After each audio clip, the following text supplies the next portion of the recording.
media availability by once again expressing our sincere and heartfelt condolences to Jennifer and Rod O'Brien and all members of the Liknes family. I cannot imagine how difficult and painful the last 2 weeks have been. It's been 2 weeks to the day of the disappearance of Nathan O'Brien and Kathryn and Alvin Liknes. We have arrested a man in relation to what has been an extremely challenging and heart-wrenching investigation.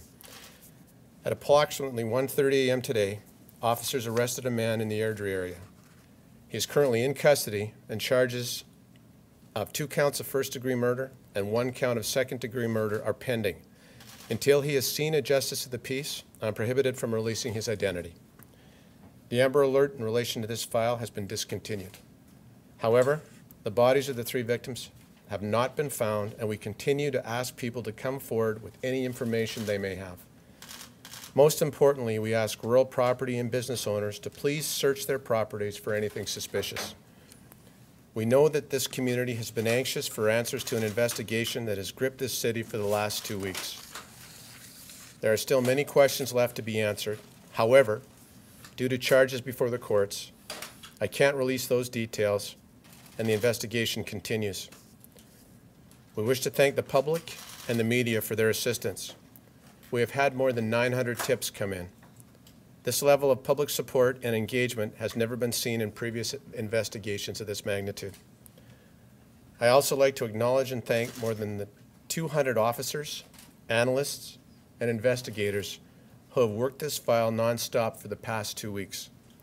This has included uniformed members, specialty investigative units, and our search partners with Calgary Search and Rescue and the RCMP. As this matter will now be before the courts, I'm limited into what I can say, but I will answer any questions that I can. What, if anything, has changed since Friday when he was released? An investigation, as you will recall, this investigation started with very little information. You remember one of the first press conferences we had, it was referred to as a mystery. This investigation, led by Staff Sergeant Andres and Doug Anderson and his teams of officers over in major crimes, has been a painstaking investigation. It has been pursuing 900 tips, plus investigative leads that have been forthcoming. Our forensic crime scenes unit has been absolutely meticulous in going over the scene and any piece of evidence that we have. This file has been built piece by piece by piece by piece. If somebody out there is thinking that there's one piece that's the smoking gun, one piece of information that has led to a break in the case, I'm here to tell you that this has been the compilation of an immense investigation. And during the course of this investigation, every day the investigators have met and discussed the information, the new leads, the new evidence, and assessed that information relative to this file. And I don't want anybody to lose sight of the fact that there was 3 people that were missing on day 1. We have to assume that there's, whatever that is, whatever the small likelihood is, that someone, somewhere, was keeping one of those people alive. So we will always err to the side of caution. So we meticulously, the officers involved, put this file together until yesterday afternoon, in meeting with the Crown prosecutor assigned to the case and in reviewing all the evidence in its entirety. The decision was reached that this is now a homicide investigation and that charges would be appropriate against the accused individual that will be named later. How do you know they're dead, sir? The preponderance of evidence is such that has led our investigators to believe that they are dead. Hence, 2 counts of first-degree murder, 1 count of second-degree murder. Can you say can you explain the timeline? Because in the last media availability, there was confidence that they were still believed to be alive. Can you talk about when the evidence came in where it turned out to be a murder investigation? What I can tell you is every day evidence was coming in as our officers did their investigation, and every day it was assessed. And until we had evidence that absolutely convinced all of us that the family was dead, that we were proceeding with the belief that there was even a small likelihood that we would find somebody alive, we were going to move our investigation based on that, as I'm sure anybody would if it was your family. Yesterday, when they had their regular meeting to review the evidence and assess that evidence in consultation with the Crown, it was determined that it was clear at that point that this was no longer a missing persons investigation, this was a homicide investigation. Where are you How focusing your confident- search efforts? Where are you focusing your search efforts? Are you still searching the rural property and Airdrie? Are you still searching landfills? As you may have noted in my prepared statement, we are asking for the assistance of anybody who is on an acreage, anybody who's a business person, oil companies that have access to land, to continue to be vigilant in looking for anything that's unusual. So if somebody expects our search to be limited to one particular small area, we are not going to limit ourselves to that. We are going to tell people out there, be alert, be vigilant. If you see something you know wasn't right on your property, that it's different, that could be suspicious, give us a call. What How piece of confident evidence are you led that to? the evidence gathered in this case is very strong? Very confident. What piece of evidence makes you so confident? There is no single piece of evidence that would be what people would like to think is the smoking gun. Investigations of this magnitude are literally dozens and dozens, over 200 people, each involved, officers, each involved in doing a particular part of the investigation and meticulously pulling pieces of information together that supports a charge in this case. So if you're looking for one piece of information, let me tell you that when the evidence comes forward, you will see the meticulousness, the thoroughness of this investigation, and I'm not going to jeopardize the file by rolling out individual pieces of evidence. Suffice to say that the officers in this case, the investigators, the support services, the different investigative teams, our covert assets, everybody, every officer, every person, every analyst involved in this investigation contributed in some small way to pulling these pieces of information together that finally, as of yesterday, removed all doubt that it was a missing persons file, supported our now firmly held belief that it's a homicide, and led to the charges of first-degree murder in 2 cases and second-degree for a 3rd charge. And Do was police it Mr. believe Garland that was picked up in Airdrie? You haven't quite said it exactly. Well, what I have said is that I'm prohibited from saying who's been charged until the charges have been laid, and we expect those charges to be laid later on this afternoon. Once those charges have been laid, then we can identify the individual. Can you say if he's being cooperative? I can't say. Do Chief, police believe that these victims died right after they disappeared, or was there a lengthy period of time before they actually died? We are putting a very complex case before the courts, a very complex case before the courts. We are not going to get into pieces and parts of information that could, at some point in time, jeopardize this prosecution down the road. You know, when the police do an investigation and charges are laid, that's only the beginning. We have to be cognizant of the fact that the prosecution requires us to maintain carriage of that evidence until put before the courts. So today, I know there's lots of questions that people have, lots of questions that you have, lots of questions that people in the community have. The reality is we cannot release, we cannot go through those parts of evidence, those pieces of evidence that have led to the charge.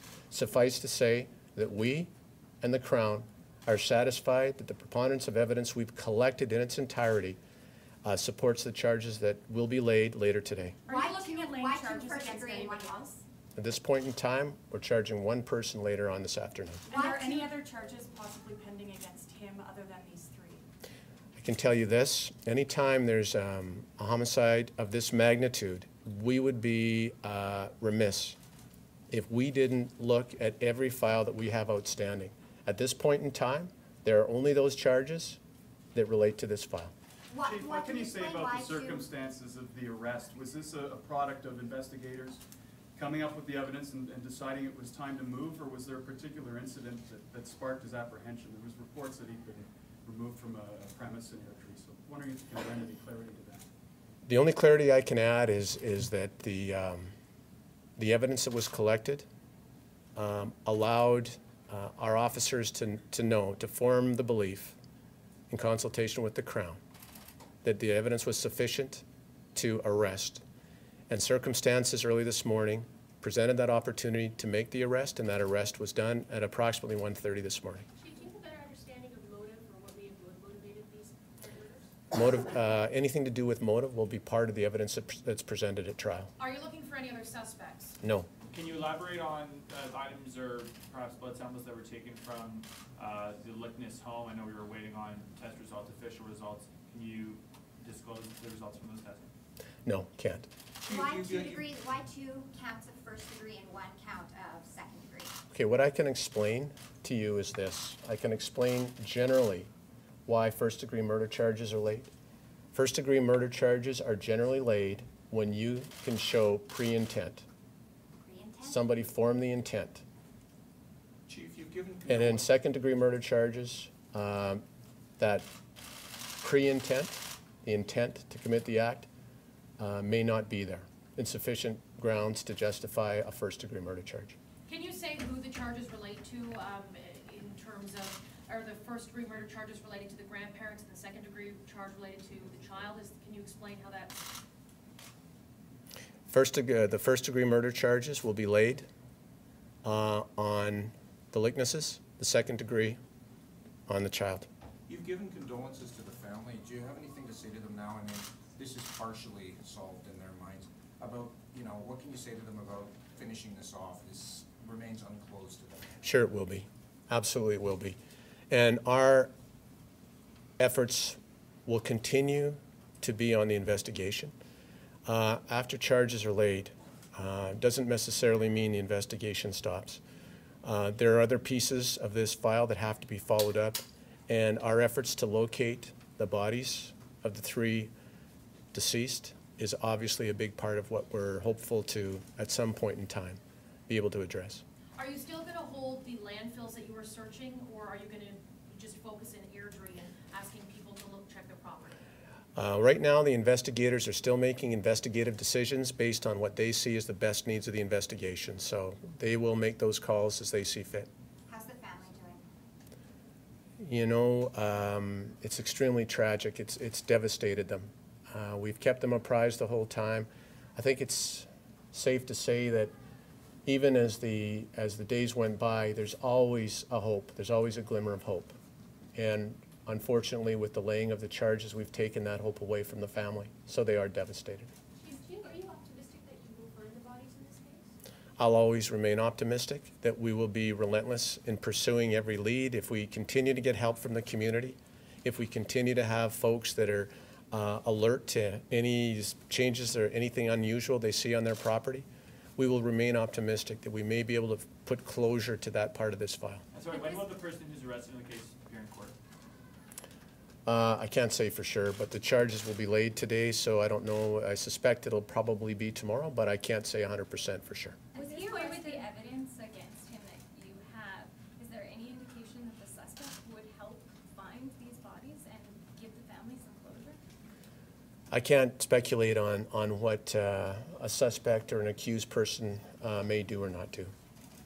Would that be what you guys ultimately want at this point? Ultimately, what we want is we want to be able to find the bodies so that the family can have the final closure on this. Okay, any other questions? Was he arrested at a motel? Spoken to Douglas Garland already. Can you give us any indication of what his level, not just of cooperation, but the idea that he may at some point tell you what happened to those bodies in fact? You know, at this point in time, we can't even confirm the identity of the person that was arrested. And, sorry, your question? Arrested at a motel in Airdrie? It wasn't at a hotel in Airdrie. It was on property that was close to the, in the vicinity of the acreage. Was the individual who was arrested, I know you can't identify him, but moving forward, was he breaching his parole conditions when that was taken into custody? I realize that because you can't identify him, that might be tricky to answer, but. Is there any other questions from anybody? Thanks very much.